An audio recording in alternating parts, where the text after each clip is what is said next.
자, 이번 주까지 알파벳 A로 시작하는 동사들에 대해서 쇼츠로 정리를 마쳤습니다.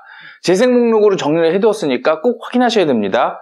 자, 중간태는 우리가 이해하기도 쉽지 않지만 또 이해한다고 해서 바로 원어민들처럼 쓸 수 있는 게 아닙니다. 문장을 자꾸 외우셔야 됩니다.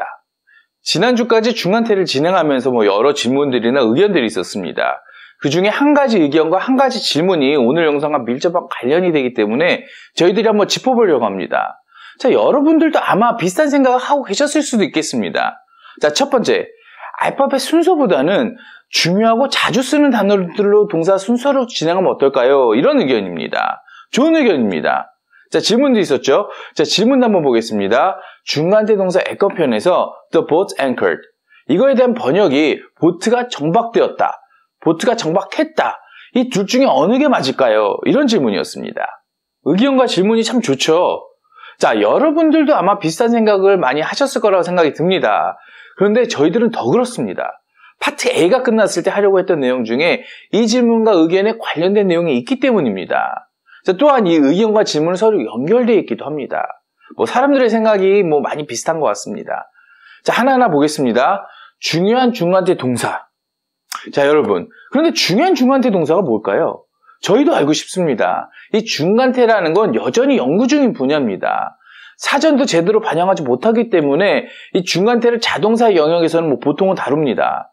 전체 사전을 통틀어서 약 5, 60개 정도를 이 중간태 동사라고 정리를 하고 있기는 한데 학자들은 중간태 동사를 보통 400개 정도로 정리를 하고 있습니다. 물론 영어는 오늘도 여전히 발전하고 있으니까 더 늘어날 수도 있을 겁니다. 자, 변명은 이 정도로 하고 솔직한 말씀을 드리자면 저희들도 사실 여전히 정리하는 중입니다. 자, 물론 내부적으로는 380개 중간태 동사를 정리해둔 게 있긴 하지만 마지막 영상을 찍는 순간까지 더할 건 더하고 뺄 것을 고민하는 중입니다. 뭐가 중요하다, 중요하지 않냐? 이거는 현재로서 저희들에게는 좀 벅찬 일인 것 같습니다. 재밌는 사실을 하나 말씀드리면 저희가 파트 A를 끝냈는데 이 사전들에는 오늘 이 시간까지는 알파벳 A로 시작하는 단어 중에 중간태 동사를 넣는 사전은 없습니다. 논문들에서만 이 중간태를 인정하는 거죠. 물론 저희들이 미처 체크를 못했을 수는 있지만 많은 중간태 동사들이 이 사전에는 아직 정식으로 올라와 있지 않은 게 사실입니다. 자, 그런데 이런 것보다 저희들이 더 중요하게 생각하는 게 있습니다. 바로 중간태를 공부하는 방법입니다. 자, 파트 A를 하는 동안에 저희들은 중간태 동사를 우리가 일반적으로 정의하는 방식으로 문장들을 만들었습니다. 바로 이런 형태죠. 즉, 능동태 동사가 목적어 주어가 되었을 때 뜻이 바뀌지 않는 동사. 파트 A를 하는 동안에 여러분들에게 이 모습 완전히 체화가 되셨을 거라고 믿습니다. 자, 이렇게 돼야 됩니다. 이게 중간태에서는 핵심 내용입니다. 자, 물론 저희들은 여기에 좀 더 추가를 했죠. 자, 모습은 능동이지만 해석은 수동으로 된다. 자, 이것도 일반적으로 중간태를 정의할 때 등장하는 내용이니까 알아두셔야 됩니다. 자, 그런데 여러분들 중에 의문이 드시는 분들이 있었죠. 그리고 그 중에 한 분은 감사하게도 질문을 남겨주셨습니다. The boat anchored. 이게 이 배가 정박되었다가 맞는지 아니면 배가 정박했다가 맞는지. 자, 원래 정의대로라면 보트는 정박되었다가 맞죠. 근데 보트가 정박했다가 더 우리말 번역에 적당하게 느껴지잖아요. 자, 그렇습니다. 이 정박했다가 정확한 번역일 겁니다. 왜 그럴까요? 우리도 중간태가 있기 때문입니다. 엄밀히 말하면 우리는 태라는 개념이 없으니까 뭐라고 불러야 될지 솔직히 잘 모르겠습니다만, 자, 우리말도 일반적으로 중간태라고 많이 말씀들 하시더라고요. 어쨌든 보트가 스스로 정박시킬 수 없음에도 불구하고 우리의 능동격, 즉 정박했다. 이 능동격으로 많이 쓰잖아요. 자, 그러니까 이 표현이 더 잘 어울리는 겁니다. 그런데 딱 이렇게 떨어지지 않는 것들도 있습니다. 이 중간태 안에는 다양한 것들이 존재하기 때문인데요. 정말 수동태처럼 느껴지는 이 미디어 패시브, 일반적으로 중수동태라고 불리는 건데 이런 것들과 느낌을 구별할 수 있을 때까지 트레이닝 해야 됩니다.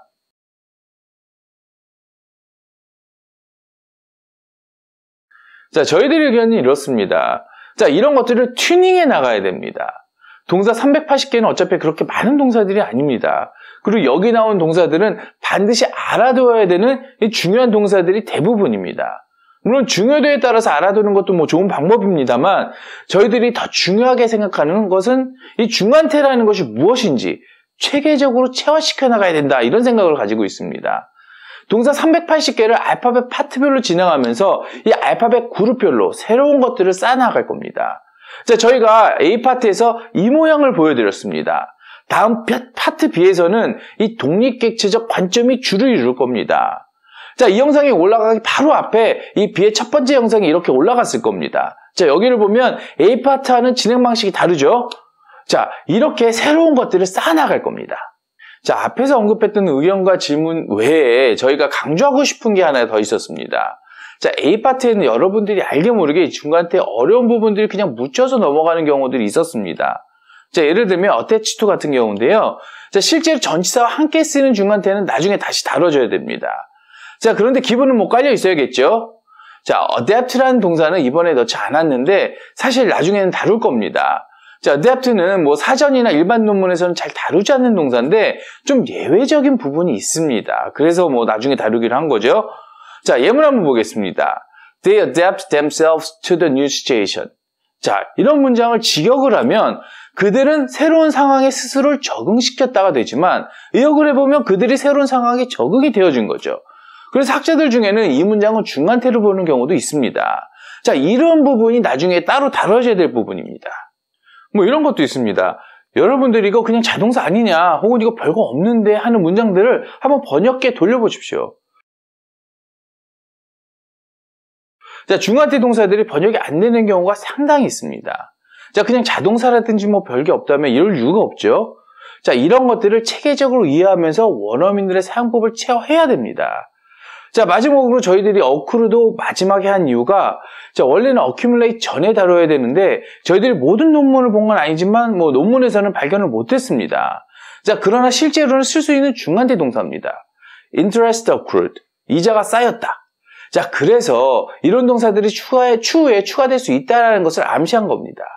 여러분, 우리가 중간태를 진행하면서 뭐 수많은 궁금증이 있을 수가 있습니다. 그리고 얼핏 보면 뭐 중간태가 상당히 간단해 보이기도 합니다. 그래서 뭐 중간태 동사 단어들만 알고 어떤 규칙에만 맞추면 되겠지 하는 생각을 누구나 할 수가 있습니다.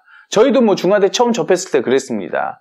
그런데 들어가면 들어갈수록 이 중간태에 대해 공부할 게 아직 많이 남았다 이런 생각을 합니다. 자, 많은 학자들이 여전히 뭐 연구 중에 있고요. 자, 중간태는 문장으로 이해하는 게 가장 확실한 방법입니다. 쇼츠에 올라가는 영상들 하나하나를 제대로 익혀가시길 바랍니다. 자, 오늘도 부족한 영상 함께 해주셔서 감사합니다. 좋은 하루 되세요.